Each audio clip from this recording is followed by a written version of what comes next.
The stale air of the apartment hallway, identical doors, mine isn't there, always clung to me. It was a miasma of cheap disinfectant and the ghosts of 1,000 forgotten meals. My own door, a bland rectangle of painted particle board, felt less like an entrance and more like a temporary reprieve. Each morning, stepping out, I'd feel a flicker of unease, a phantom disorientation.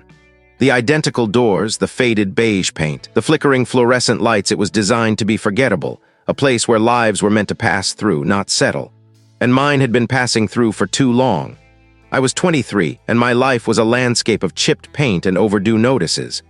My job at the data entry firm was a slow death by spreadsheet, each click of the mouse a tiny hammer blow against my dwindling spirit. My apartment, a shoebox stacked on other shoeboxes, offered little solace. It smelled perpetually of damp cardboard and a faint metallic tang I could never quite place. Sleep was a luxury, a brief escape before the relentless grind began again. I'd stare at the cracked ceiling, tracing the water stains that looked vaguely like weeping faces, and wonder if this was it. Was this the sum total of my existence? Then the letter arrived. It wasn't the usual bill or junk mail. This one was heavy, cream-colored, sealed with a wax emblem I didn't recognize. The postmark was smudged, illegible, but the return address was a name I'd only ever heard whispered in hushed tones by my mother. A gray tuncle, a phantom branch on my family tree, a man she claimed had vanished decades ago. The lawyer's office was a stark contrast to my usual surroundings. Polished mahogany, the hushed reverence of a cathedral, and the unnerving stillness of a place where fortunes were made and unmade. The lawyer, a man whose face seemed carved from granite, spoke in measured tones, his voice a low rumble that barely disturbed the oppressive silence. He laid out the details with an almost surgical precision. My gray tuncle, a recluse named Elias Thorne, was dead, and he had left everything to me. Everything? I'd asked, my voice a reedy whisper, feeling like an imposter in my threadbare jacket. The lawyer inclined his head. His estate, a considerable one, Mr. Raj, and his primary residence. He slid a thick, vellum document across the desk. It was the will. The language was archaic, florid, filled with clauses that seemed designed to confuse as much as to convey. But the core of it was clear. Elias Thorne, a man I never knew, a man who had apparently lived and died in isolation, had bequeathed to me a mansion, a place called Blackwood Manor. The will was more than just a legal document, it was a riddle. It spoke of guardianship and legacy, of a burden of solitude that was to be embraced. There was a specific instruction. I was to reside at Blackwood Manor for no less than 1 year. Only then would the full inheritance be released. If I left or if I failed to comply, the entire estate would be forfeited to a nameless trust. A year. It felt like a sentence, but the wealth promised. It was astronomical. Enough to erase every debt, to build a life I could only dream of. Enough to escape the suffocating mediocrity of the apartment hallway, identical doors, mine isn't there. The thought of it, the sheer, unadulterated freedom it represented, was a potent intoxicant. I was determined. I would go. I would endure whatever this Blackwood Manor held. The lawyer provided a single, tarnished key and a crudely drawn map. The estate is remote, he'd said, his gaze sharp as if trying to gauge my resolve. Communications can be unreliable. He offered no further explanation. Driving out of the city was like shedding a skin. The urban sprawl gave way to rolling hills, then dense forests that pressed in on either side of the narrow, winding road. The GPS signal flickered and died, leaving me with only the tattered map and a growing sense of unease. The sunlight, once bright, was now a weak, diffused glow, struggling to penetrate the thick canopy of ancient trees. The road itself seemed to sigh under my tires, a low, mournful sound. Finally, the trees thinned, revealing a clearing, and there it was, Blackwood Manor. It wasn't just old, it was ancient. A wrought iron fence, rusted and twisted, sagged around the perimeter, a broken jaw guarding a decaying mouth. The isolation was palpable, a heavy blanket thrown over the landscape. There were no other houses, no signs of civilization, just the manor and the encroaching woods. I parked the car, the engine's dying cough echoing in the unnatural stillness. The air here was different, heavy, still. It pressed against my eardrums, muffling the sounds of the outside world. I stepped out, the gravel crunching under my boots, a sound that seemed impossibly loud. Was it just the wind, or had something spoken to me? The key, heavy and ornate, felt wrong in my hand. It was too intricate for a simple lock, too cold. The apartment hallway, identical doors, mine isn't there, had always been a place of muted existence, a beige waiting room for a life I hadn't yet claimed. Now, this key, cool metal against my palm, was the only tangible link to the life that awaited me. The lawyer, a man whose smile never quite reached his eyes, had handed it over with a rustle of papers and a vague pronouncement about my inheritance. He described the mansion as substantial, a word that felt too clean, too polished for the brooding structure I'd glimpsed in the grainy photographs. Stepping through the massive oak doors of the mansion felt like entering a forgotten lung. The air was thick, laced with the scent of dust, decaying velvet, and something else, something faintly metallic like old pennies. My footsteps echoed on the marble floor of the foyer, a hollow sound swallowed by the cavernous space. I told myself it was just the dust motes, the play of light on age. The will was specific. I had to reside in the mansion for 6 months before the entirety of the fortune could be released. 6 months. It sounded like an eternity, a sentence. But the sheer weight of the wealth promised, a sum that could erase every debt, every worry, was a siren song I couldn't ignore. I unpacked my few belongings in a room that must have once been a study, its walls lined with empty bookshelves. It wasn't just an absence of noise, it was a presence, a watchful stillness that pressed in on me. The first night I slept fitfully. The wind, I told myself, was the culprit. It moaned through the eaves like a lost soul, rattling the ancient window panes. I heard creaks and groans from the house, the settling of old timbers. Normal, entirely normal for a place this size, this old.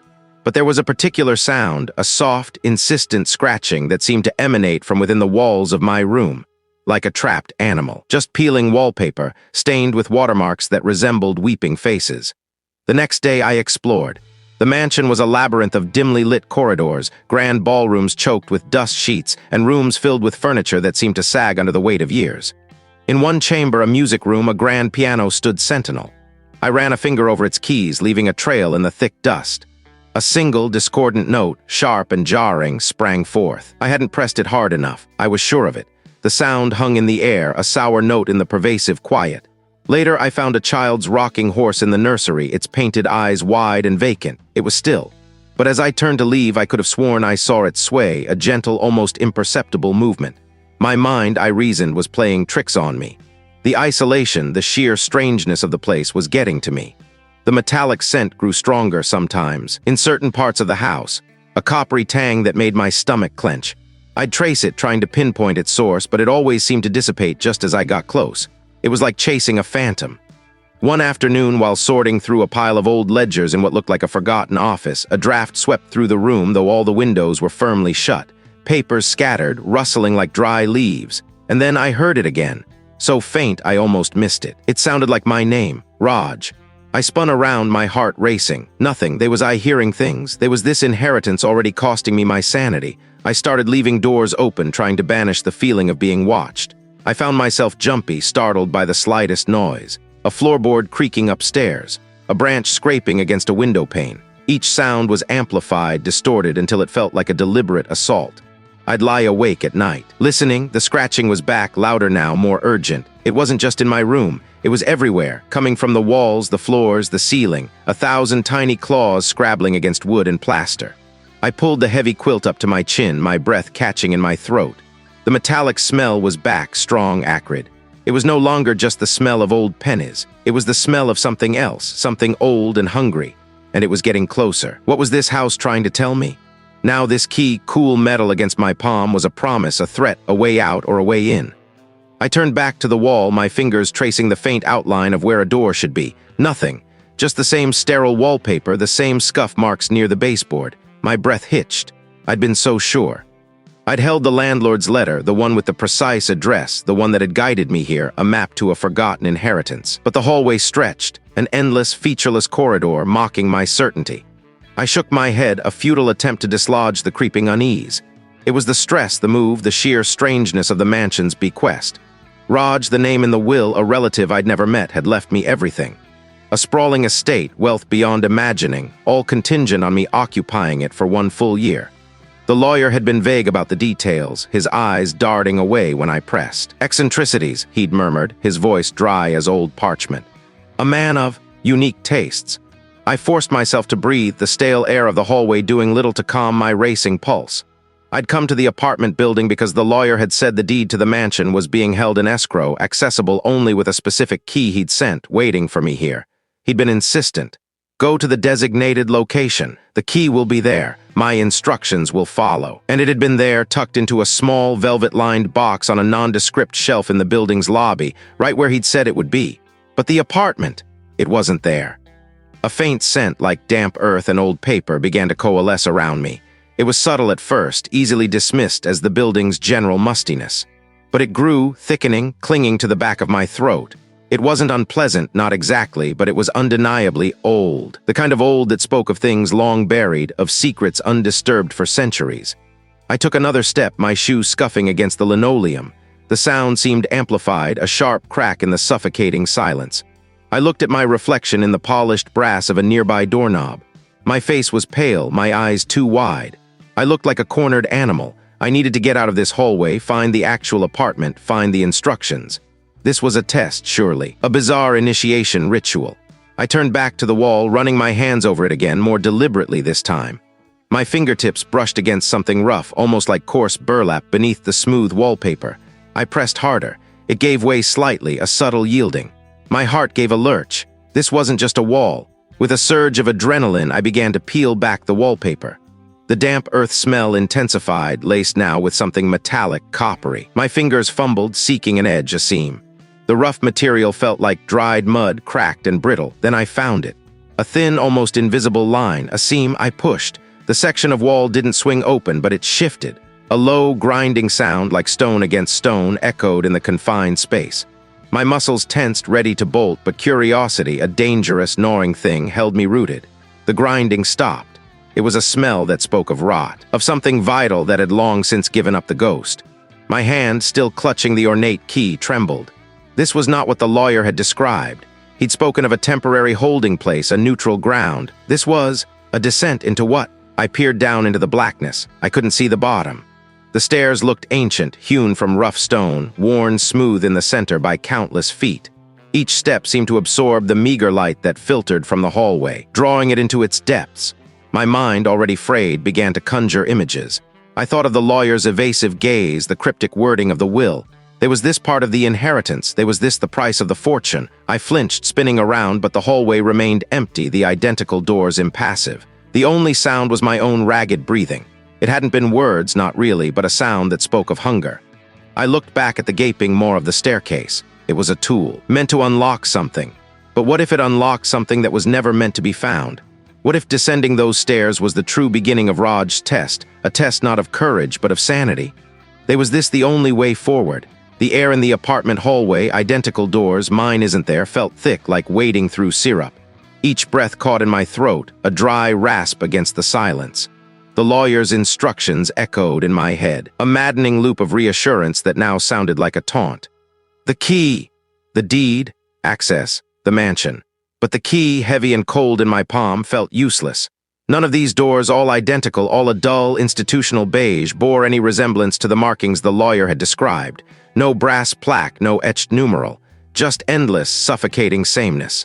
I pressed my forehead against the cool, unyielding metal of one door, then another. My fingers traced the faint, almost invisible seams, searching for a hidden latch, a disguised panel. Nothing. A faint tremor started in my hands, a nervous flutter that spread up my arms. It wasn't just the missing door, it was the growing conviction that something was fundamentally wrong. The lawyer, Mr. Abernathy, had been so precise, so utterly certain. Your inheritance awaits, Mr. Raj. The key will lead you directly to the escrow office. Escrow office? In a place like this. This hallway felt less like a gateway to wealth and more like a cul-de-sac of despair.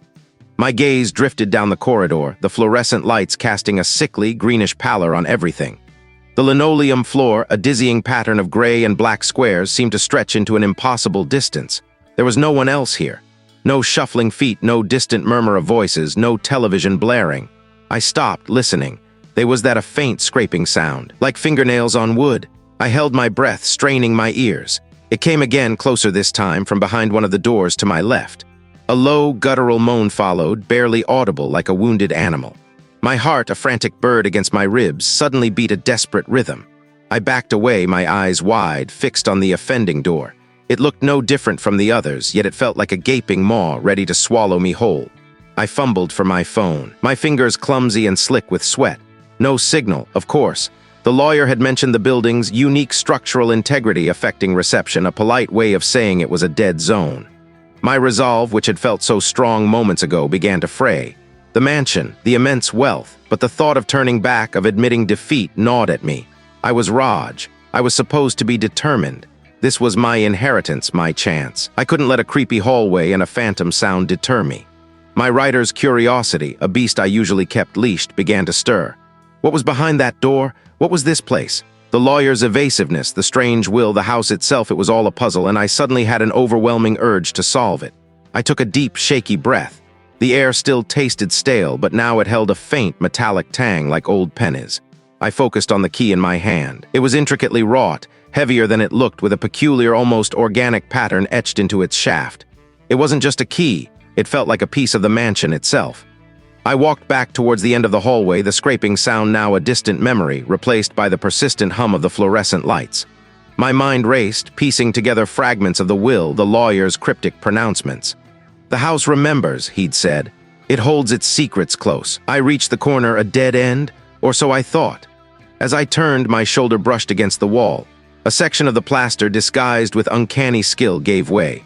It wasn't a door, not in the conventional sense, but a panel flush with the wall now ajar.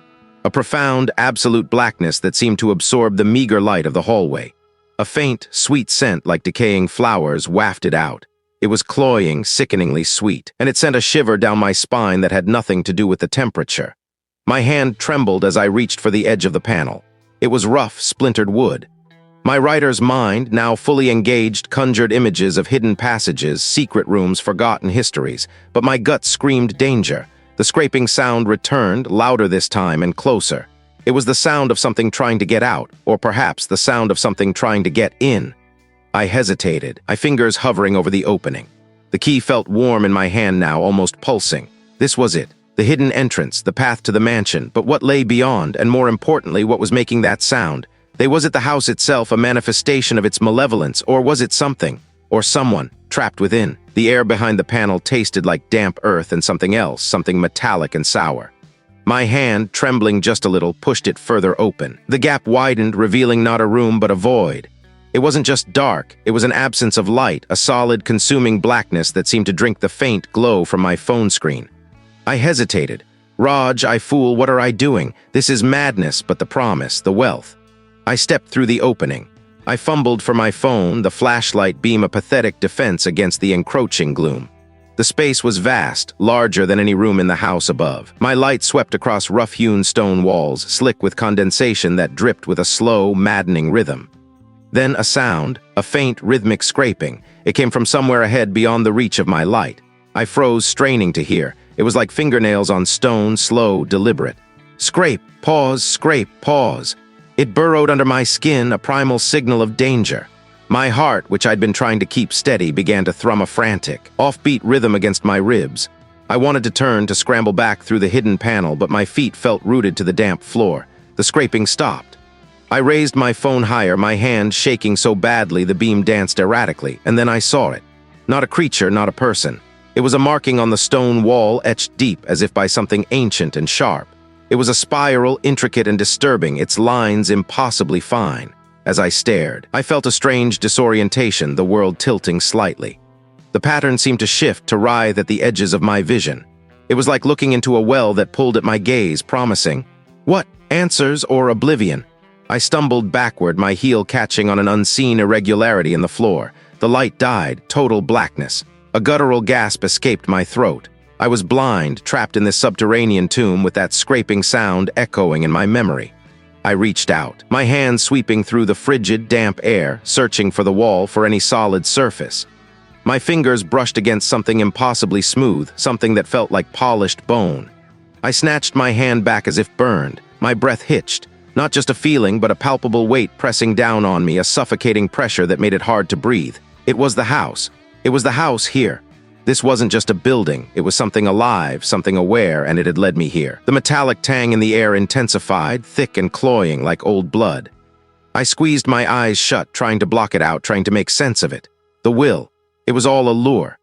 A low hum began to vibrate through the stone floor, a deep, resonant thrum that I felt in my teeth, in my bones. It grew steadily, a mournful, aching sound that seemed to emanate from the very earth beneath me. It wasn't a sound I could hear with my ears, but one that resonated within my skull, a terrifying symphony of despair. I pressed my hands to my temples, trying to shut it out, but it only intensified, burrowing deeper. Images flashed behind my eyelids, the spiral carving, the slick walls, the empty space where the panel had been. The house was aware of my fear. It was feeding on it. I wanted to scream, but my throat was tight, constricted. The humming reached a crescendo, a deafening roar that seemed to shake the foundations of the world. And then, as suddenly as it began, it stopped. The house wasn't just haunted, it was hungry, and it had just tasted me. Slowly, tentatively, I pushed myself up. My hands found the rough stone again, this time with a desperate need for grounding. I needed to get out. I needed to find my way back. But where was the panel? Where was the way out? Nothing, just endless, featureless rock. Had it sealed me in? I continued to feel my way along the wall, my fingers tracing the rough texture, searching for any seam, any break in the stone. The air was thick, heavy, making each breath an effort. My mind raced, trying to recall the layout, the direction I had come from. It was as if the space itself shifted and reformed around me, a living labyrinth. Then my fingers brushed against something different, not stone, not bone. It was smooth, cool, and yielded slightly under my touch. A draft. A faint, cool draft. Hope, a fragile, desperate thing flickered within me. I pressed my hand against it, pushing. It gave way, not a panel, but a gap, a narrow opening in the stone. I could feel a faint current of air, carrying with it a different smell, stale, dusty, but blessedly familiar. The smell of the house above. With renewed urgency, I pushed harder, my shoulders scraping against the rough stone. The gap widened, just enough for me to squeeze through. I wriggled my way into the opening, my clothes catching on unseen edges, my skin protesting the rough passage.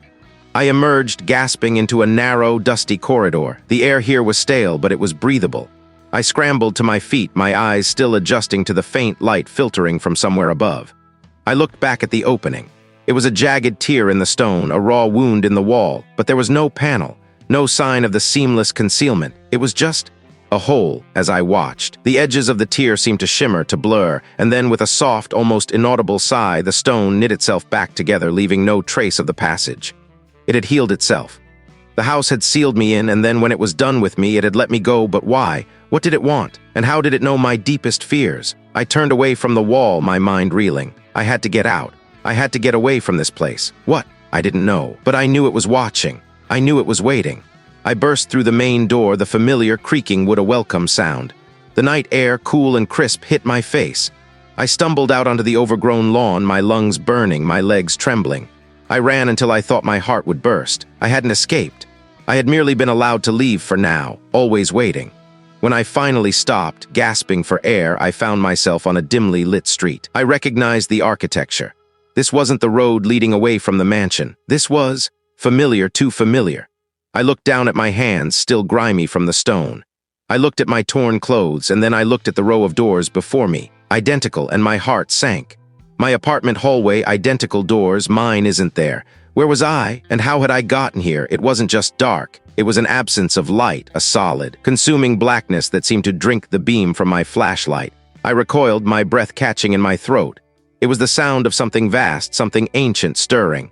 I slammed the panel shut, the wood groaning in protest. This was no mere structural anomaly. This was deliberate. The house was alive, and it was showing me its teeth. My mind raced, scrambling for purchase. The will, the cryptic clauses about guardianship and offerings.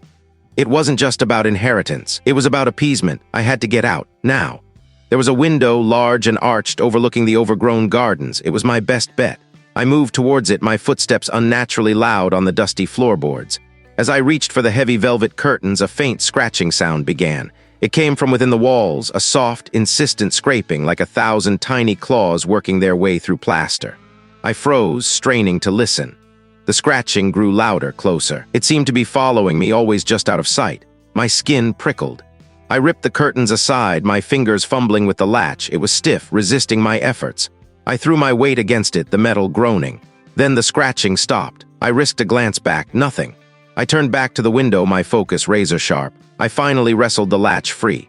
Cold air, carrying the scent of damp soil and decaying leaves, flooded the room. I pushed the window open. It opened with a shriek of rusted hinges. I leaned out, gulping in the fresh air, the vast, untamed wilderness stretching before me. Freedom. But as I prepared to swing my legs over the sill, a voice, my own voice, echoed from within the room. "You can't leave, Raj, not yet." I spun around, my blood turning to ice. The study was empty. The voice, however, had been undeniable. It was the voice of my own fear, my own doubt, given form. Panic flared, hot and sharp. I scrambled back from the window, my eyes darting around the room. The grandfather clock in the corner, its pendulum long since stilled, suddenly chimed. Once, twice, 3 times. The sound was deep, resonant, and utterly out of place. I backed away from the clock, my breath coming in ragged gasps. I felt a profound sense of being watched, judged. This house was not just a place, it was a trap. The will, the wealth, it was all a lure. I had to find a way out, a real way out. I needed to break the illusion to find the true exit. I stumbled out of the study, my legs feeling like lead. The portraits on the walls seemed to watch me, their painted eyes following my every move. I reached for the heavy oak door at the end of the hall, the one I had entered through days ago. It wouldn't turn. I twisted, pushed, and pulled, but the door remained stubbornly shut, as if it were part of the solid stone wall. A low chuckle, dry and rasping, echoed from somewhere above me. It wasn't a human sound. Desperation clawed at me. I spun around, my gaze sweeping the familiar yet now alien architecture of the mansion. Where else could I go? I ran back towards the study, a wild, desperate plan forming in my mind. If the house was using my fears, then I needed to confront them. I needed to understand the source of its power. As I reached the study door, I hesitated. The metallic, sour smell was stronger now, seeping from the crack beneath the panel I had so recently shut. I could hear it again, that low, guttural sigh growing in intensity. It was waiting for me. And why did it feel like it knew my name? My gaze fell upon a small, tarnished silver locket lying on the study floor just inside the doorway. It hadn't been there before. I knew it hadn't. My breath hitched. Slowly, I knelt, my fingers brushing against the cool metal. It was intricately engraved with a pattern I vaguely recognized from somewhere, a familiar yet unsettling motif. I looked up at the wall, at the panel I had slammed shut. The scratching had stopped. The sighing had ceased. A profound stillness had fallen over the house, a stillness that felt more menacing than any noise. It was the quiet of a predator holding its breath. I picked up the locket. It felt unnaturally heavy in my hand. As my thumb grazed the clasp, it sprung open. Inside, instead of photograph, was a tiny, intricately carved wooden doll. It was a grotesque, distorted effigy vaguely resembling me. I dropped the locket as if it had burned me. It clattered on the floorboards, the doll rolling out from its confines. I scrambled back, my eyes fixed on the miniature figure. It seemed to twitch. A sudden, overwhelming wave of dizziness washed over me. The room tilted. The air grew thick, suffocating. I could feel a pressure building behind my eyes, a dull ache that intensified with each passing second. It was as if the house itself was pressing in on me, squeezing the life out of me. I stumbled towards the hallway, away from the study and its horrors. My only thought was to escape this suffocating embrace. I ran, my feet pounding on the floor, my lungs burning. I had to find a way back to the world outside. I found myself in a place that felt both familiar and utterly wrong. It was an apartment hallway, the worn carpet a dull gray, the walls painted a sickly beige. Rows of identical doors stretched out before me, each one indistinguishable from the last. I searched frantically, my eyes scanning the numbers, the handles, the faint scuff marks. Mine wasn't there. My apartment, the one I had left behind, the one that represented sanity and safety, was nowhere to be found. Was there ever a way out? Or was this hallway the true prison? It was a perfect imitation, laced with a chilling familiarity. I scrambled back from the window, my eyes darting. Nothing, only the suffocating quiet of the mansion, a silence that felt less like an absence of sound and more like a held breath. I backed away from the desk, my hand fumbling for the heavy brass letter opener. It felt absurdly inadequate, a flimsy shield against whatever had just happened. My own voice. How could it be my own voice? It was a betrayal from within, a phantom limb of my own psyche made manifest. Not just out of the study, but out of this house. The thought had been a constant hum beneath the surface of my days here, but now it roared. I turned, my gaze falling on the heavy oak door, my only exit. But as I reached for the handle, a subtle shift in the air made me freeze. A faint scent, like damp earth and something metallic, something like old pennies, began to bloom in the room. It wasn't strong, but it was there, a new layer of foulness. My fingers brushed the cool wood of the door. It felt wrong, not just old, but resistant. I pushed a little harder. It didn't budge. I tried the handle, turning it with all my might. It spun freely, but the door remained sealed. It was as if the wood had fused with the frame. I slammed my shoulder against it. The impact was dull, absorbed by an unseen force. I was trapped. A soft creak echoed from the hallway. My head snapped up. My heart hammered against my ribs, a frantic bird trapped in a cage. I strained my ears. Had I imagined it? The house played tricks, I knew that. I backed away from the door, my eyes scanning the room.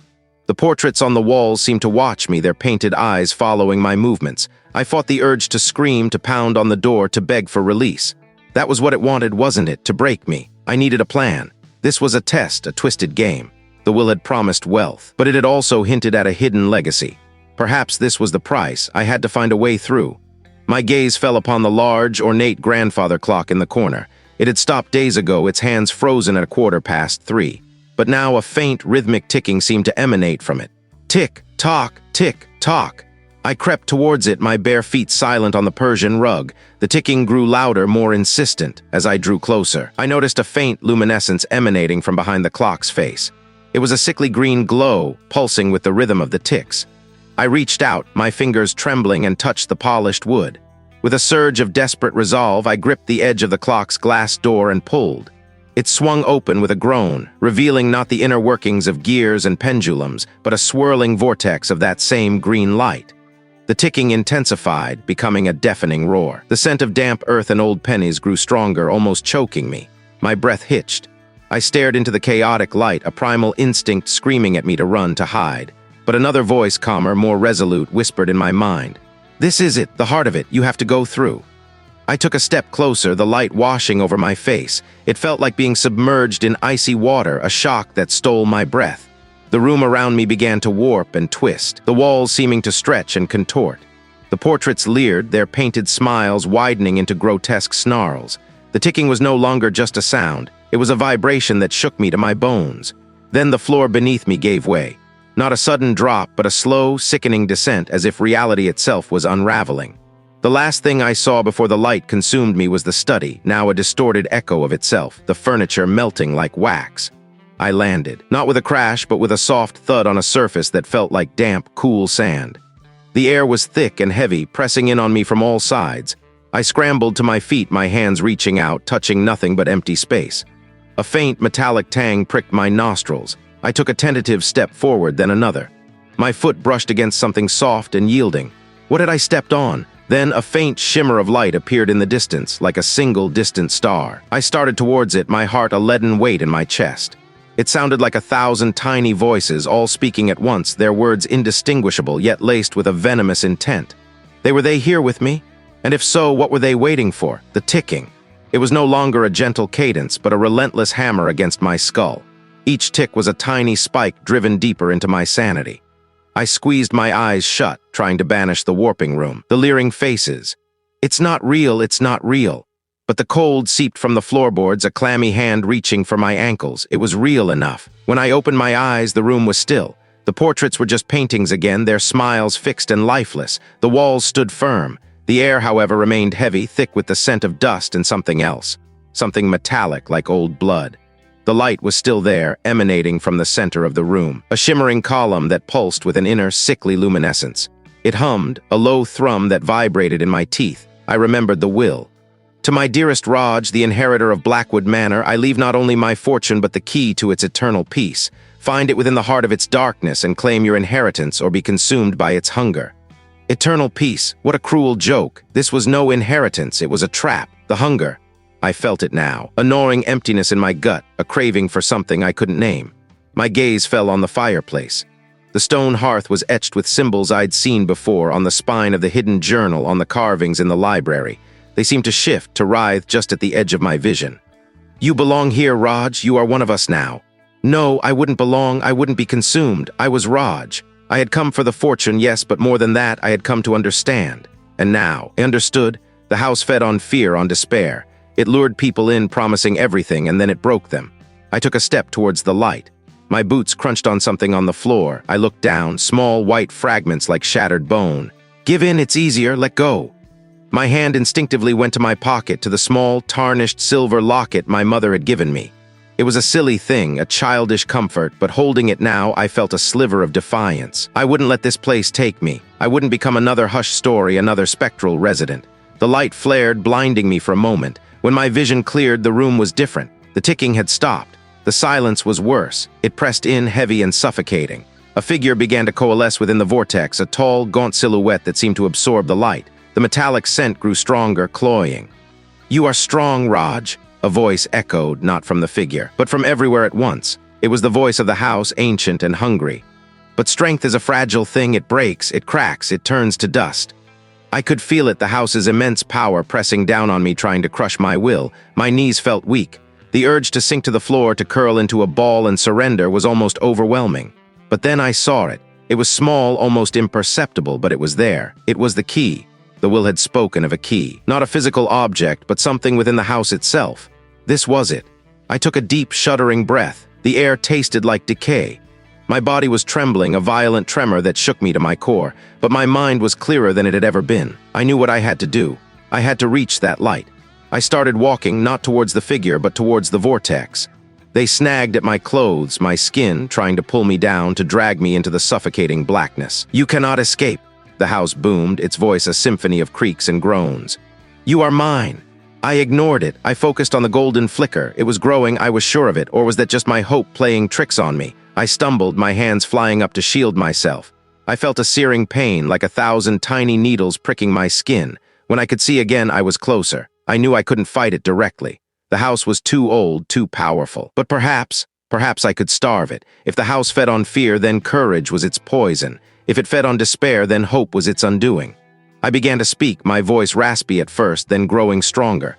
I spoke of my mother's smile, of the smell of rain on dry earth, of the taste of my favorite meal. I spoke of the future I had planned, of the life I would build. I spoke of all the things that made me me, the things this house could never understand, could never touch. The figure within the vortex seemed to shrink, its form flickering. The house's voice rose to a shriek, a cacophony of tortured wood and cracking stone. "Lies, deceptions, you are nothing without your fears." But I kept speaking, pouring every ounce of my being into my words. I reached out, my fingers outstretched, straining towards it. They engulfed me, a suffocating wave of ice and despair. I felt myself weakening, my voice faltering. Was this it? Was I going to be consumed? Then my fingertips brushed against something warm, the golden light. It surged through me, a jolt of pure, unadulterated peace. The vortex imploded, leaving behind only the empty room, bathed in a soft, ethereal glow. The house was silent, a faint, rhythmic creaking. It came from the walls and then from the floor. It was the sound of the house, breathing. Had I truly defeated it or merely changed it? The air tasted like dust and regret. I coughed, a dry, rasping sound that seemed to echo in the vast emptiness. My eyes fluttered open, adjusting to a dim, uniform light. I was standing.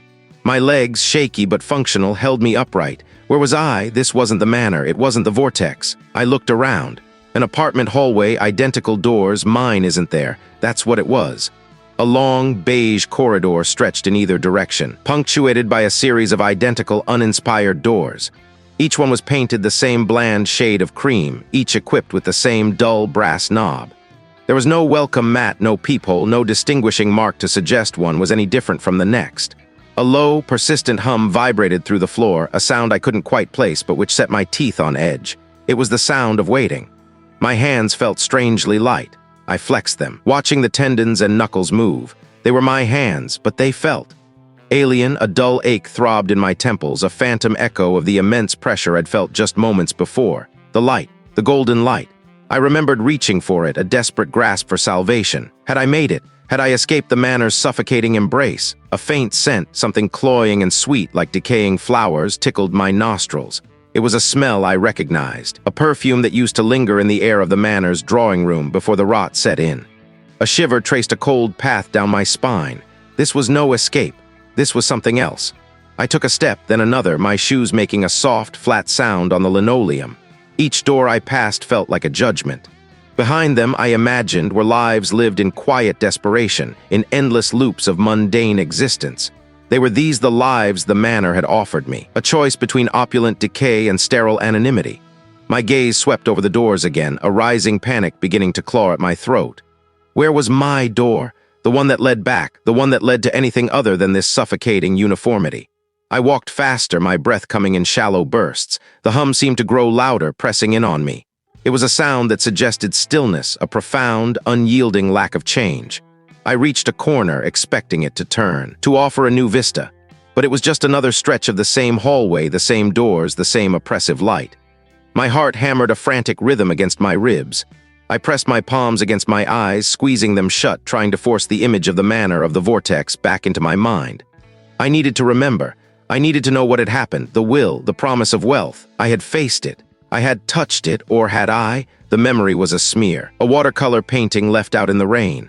I opened my eyes. The hallway remained, indifferent, unchanged.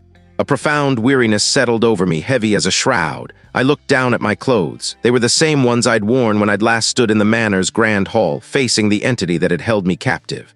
The fabric felt rough against my skin, familiar yet somehow wrong.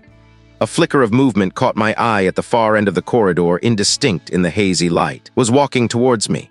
My muscles tensed. Was it a guide, a warder, someone who knew why I was here? As the figure drew closer, I saw it was a woman. She wore a plain gray uniform, her hair pulled back tightly. Her face was impassive, her eyes vacant. She carried a clipboard. She stopped a few feet away, her gaze never meeting mine. "Are you ready?" she asked, her voice flat, devoid of inflection. Ready for what? I wanted to scream. Ready to choose another door. Ready to walk this hallway for eternity. Ready for what? I managed to choke out, my voice rough. She tilted her head, a barely perceptible movement. "To be assigned," she replied. "Everyone is assigned." Assigned, the word hung in the air, heavy with unspoken meaning. Assigned to a room, assigned to a life, assigned to this endless, identical corridor. I looked back down the hallway at the endless procession of doors. Was there a way out?